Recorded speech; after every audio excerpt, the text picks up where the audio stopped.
Hej, mit navn er Søren Bertelsen, studie nummer 30 29 06 02. Jeg vil i videoen her give en introduktion til cooperative learning, hvordan det fungerer i klasselokale, give eksempler på cooperative learning, og hvordan strukturen skal opbygges i et cooperative learning miljø.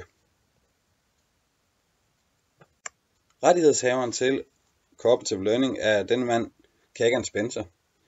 Rettighederne i Danmark er givet til hans samarbejdspartner Jette Stenslev, som ses her på billedet.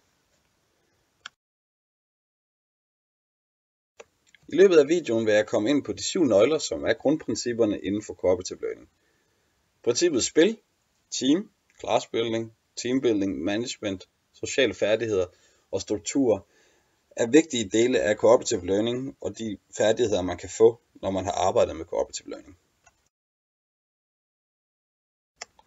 Spilprincippet er grundlaget for de opgaver og strukturer, der er i cooperative learning. S'et står for samtidig interaktion. Alle elever i cooperative learning og i det struktur agerer samtidig og arbejder samtidig omkring den enkelte opgave. Der er altså ikke nogen elever, der sidder udenfor eller ikke er en del af den enkelte opgave eller enkelte delopgave. P står for positiv indbyrdes afhængighed. Alle elever i en gruppe er positivt afhængige af hinanden i de strukturer, som cooperative learning bygger op. Det vil sige, at ingen opgave kan løses, uden at alle elever byder ind og har deres enkelte plads i gruppen og har deres enkelte delopgave, som skal løses. I står for individuel ansvarlighed. I cooperative learning-strukturerne har alle elever i en gruppe et ansvar for, at deres delopgave der bliver løst, så hovedopgaven kan løses. Det vil sige, at alle elever i en gruppe har et individuelt ansvar. L står for lige deltagelse. Der er ikke nogen elever eller nogen i gruppen, der har en vigtigere rolle end andre, eller en vigtigere opgave end andre. Alle opgaver er lige, og alle skal deltage på lige fod. Alle skal bruge lige meget tid på opgaverne, og derved skal de løse den hovedopgave, som strukturen sætter op. Gruppearbejdet. Gruppearbejdet skal ses mere som et teamsamarbejde, frem for det gruppearbejde, vi traditionelt kender. Disse teams skal være homogene grupper, som ofte kan sammensættes efter det faglige niveau. Dog kan de også sammensættes efter køn, etnicitet eller sociale relationer. Når man som underviser sammensætter grupper, vælges en svagt faglig elev, 2 mellemgode elever og en dygtig elev. Som det kan ses på billedet, sammensætter man eleverne så, at den svage og en mellemgod elev kommer til at sidde sammen, og den fagligt stærke elev kommer til at sidde sammen med en mellemgod elev. På den måde vil eleverne kunne supplere hinanden, frem for hvis den svage og den stærke elev blev sat sammen, ville den stærke elev føle, at den svage var en byrde, og den svage elev ville føle, at han var en byrde for den stærke elev, og på den måde vil de ikke supplere hinanden. Den svage elev vil også hele tiden føle sig utilstrækkelig, da den stærke elev hele tiden ville skulle trække ham op, og han ville føle, at han ikke har noget at byde med i gruppen. Og princippet ved cooperative learning er, at alle har lige meget at byde med. Strukturer i cooperative learning. Når vi ser på strukturerne, er de bygget op ud fra 10 retninger. De 10 retninger, som I kan se på billedet, som er blevet lavet af Spencer Kagan. Dog er den danske version af Jette Stenslev koldet ned til 6 retninger. Jette Stenslevs struktur er viden og færdigheder, tænkefærdigheder, teambuilding, classbuilding, vidensdeling og kommunikative færdigheder. En struktur kan følge flere af disse retninger på samme tid. Dog kan en struktur ikke opfylde alle retninger. Der findes over 200 forskellige strukturer, som underviseren kan vælge, alt fra hvad man gerne vil opnå med undervisningen. Alt efter hvilket fag man underviser i, er der forskellige strukturer bygget op for det fag. Der er f.eks. i class- og teambuilding, der kan også være dansk som andetsprog, der kan være stavning eller matematik og mange flere.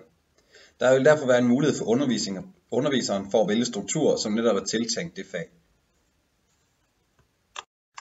Jeg vil nu vise 2 eksempler på, hvordan cooperative learning kan fungere. Først en animation, som er et rigtig godt eksempel på, hvorledes alle elever er aktiveret på samme tid og indbyrdes afhængige af hinanden. Jeg vil dernæst vise et eksempel fra en 9. klasses engelskundervisning. I denne undervisning bruges en struktur, hvor der ikke er teamsamarbejde, men alle elever, eller 50% af eleverne, er aktiveret på samme tid. Eleverne i denne struktur vil også være indbyrdes afhængige af hinanden. Det vi skal se i animationen er, at en underviser har samlet 4 heterogene teams. Disse teams får en opgave af underviseren, et forudbestemt emne, som de sammen i gruppen skal have en fælles opfattelse af. Underviseren sikrer sig selvfølgelig, at alle elever er indforstået med, hvordan deres rolle i gruppen skal fungere, og at de forstår den givne opgave.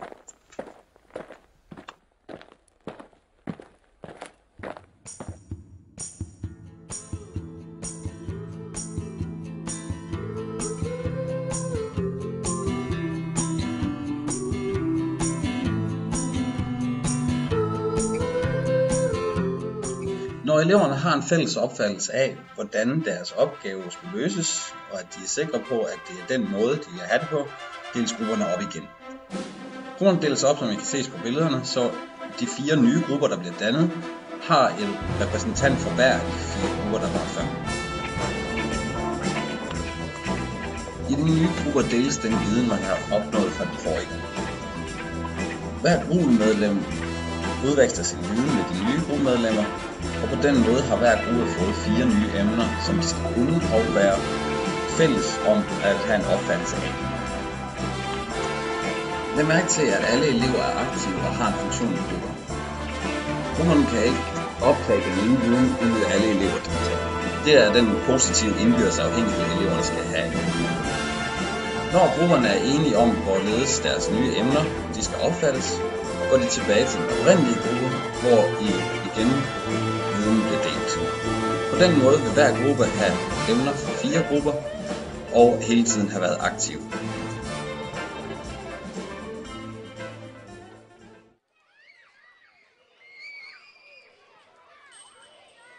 Det næste eksempel er den struktur, der kaldes de 2 hjul. Eleverne bliver delt op i 2 cirkler, stående over for hinanden, og skulle forklare et emne til hinanden. Hele tiden drejer gruppen således, at eleverne står over for en ny. Jeg vil nu lade læreren fra den gældende 9. klasse forklare opgaven. We're going to focus on our theme, youth leaving home. One person will speak for 1 minute. After that, the listener. Can you please concentrate? After that, the listener will say, "That was interesting. I totally agree with you. What you said about blah blah," or "I don't agree. I think blah blah." So that you give some response, okay? It's Pinky who says, "Don't you want all this?" When they're sitting in the car, remember, at the wedding day? And Jessie, she answers, "I want more than this." What does she mean by that? Think. 5, 4, 3, 2, 1. Outside circle, please explain. I just want to be a woman living at home, just being married and take care of the children and make food and just stay at home. She wants more with her life. She wants to experience things and she wants to do things with her life, not just what other people want her to do. Og tit er der jo 50% af eleverne, der taler på samme tid. Alle strukturer i cooperative learning samarbejder med Maslows behovspyramide, som vi ser her.